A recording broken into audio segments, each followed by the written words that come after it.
Elite adventure racer Heidi Muller has a zest for life. She found a surefire way to have more energy, feel great, and outperform other athletes with food.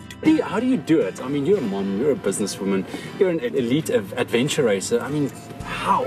Yeah, you must just manage it all and cope. So you obviously have a degree in time management. Not always, but I'm working on it. Yeah. But I think, Gareth, that's one of the most important things, is to be able to manage your time if you're at a level like Heidi, or even want to become like Heidi. The average person out there who doesn't train and maybe doesn't eat properly just feels fatigued all the time. In reality, there's time there for them to do quite a lot of exercise and to fit in a very similar schedule that Heidi follows. But they just feel tired because they're not eating properly. Now, Heidi, let's talk a bit about that, your diet, because that must be a huge part of what you do. I try to eat very healthily. I obviously use a lot of the USN products. I'm very strict on my diet. I do look, every day and plan for the next day. Make sure there's enough stuff in the fridge, etc. And then just make sure it's a clean diet. Yeah. So do you follow the 5 to 6 meals a day principle? For sure, if it's not more. The more you exercise, the more, you're hungry all the time. And that's why it's very important then to manage what you're going to eat. So it's careful planning and also planning ahead. What's going to happen if I'm in the meeting but I'm hungry? I mean, I live with this diet feel. So then you must have it before the meeting so that it can sustain you until the next meal. It's not only toddlers that experience the crankiness that comes from being hungry. Hunger pangs easily morph into anger. A little planning can prevent any food swings. Gareth, you mentioned the diet fuel. I mean, that's a lifesaver for her. Tell me a bit of... I think Heidi's life is driven by convenience. She really needs to prepare very, very well, not only for herself, but for her family as well. So diet fuel as a mid-morning, mid-afternoon snack is ideal. She can also opt for the protein fuel 25.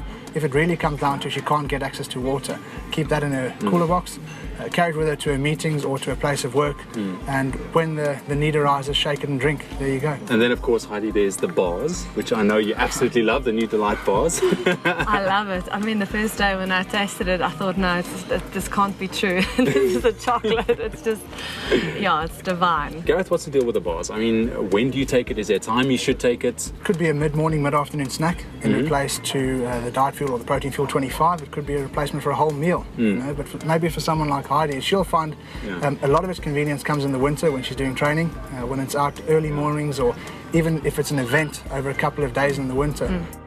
An adventure athlete will burn more than 6,000 calories during race day. That's almost 3 times more than a person spending a day behind a desk.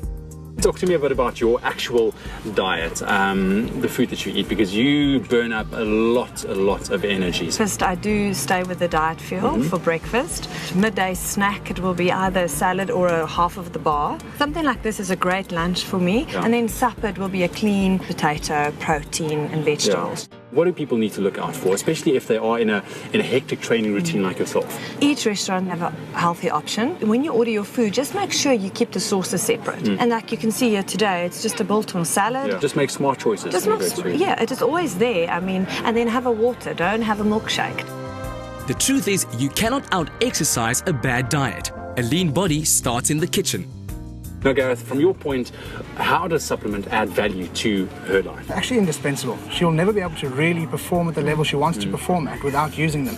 And that'll go for the individual starting that type of training as well. They're going to have to look at what they require and when they require it and start to supplement accordingly. Now, Heidi, from your side, for people wanting to get into adventure racing, it's a very interesting sport. How do you go about that? We're one of the biggest organisers of the adventure races in South Africa, and they can go to my site and have a look, and there's enough choices for them if they would like to start with a smaller event and then see if they enjoy it, and then they can build it up to the bigger events. Adventure racing is a great family activity. Team members at Heidi's Kinetic Gear events range in age from only 8 years old to over 60. Participants bike, paddle, run, and sometimes do a bit of abseiling. So, Gareth, let's take myself. I'm going to enter into an adventure race for the first time. Let's take the 25 kilometer.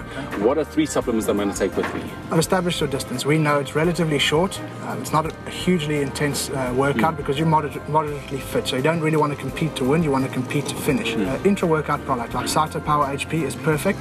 If you require some extra substance in your race, have a look at the Vuma gels or the Cyto gels. They're ideal. Have a couple of protein bars if you require a little bit more energy. And then post-workout, always make sure you recover properly. Set a goal, pick an event, unpack that fridge and pantry and start training. A pinch of adventure will change your body and your life for good.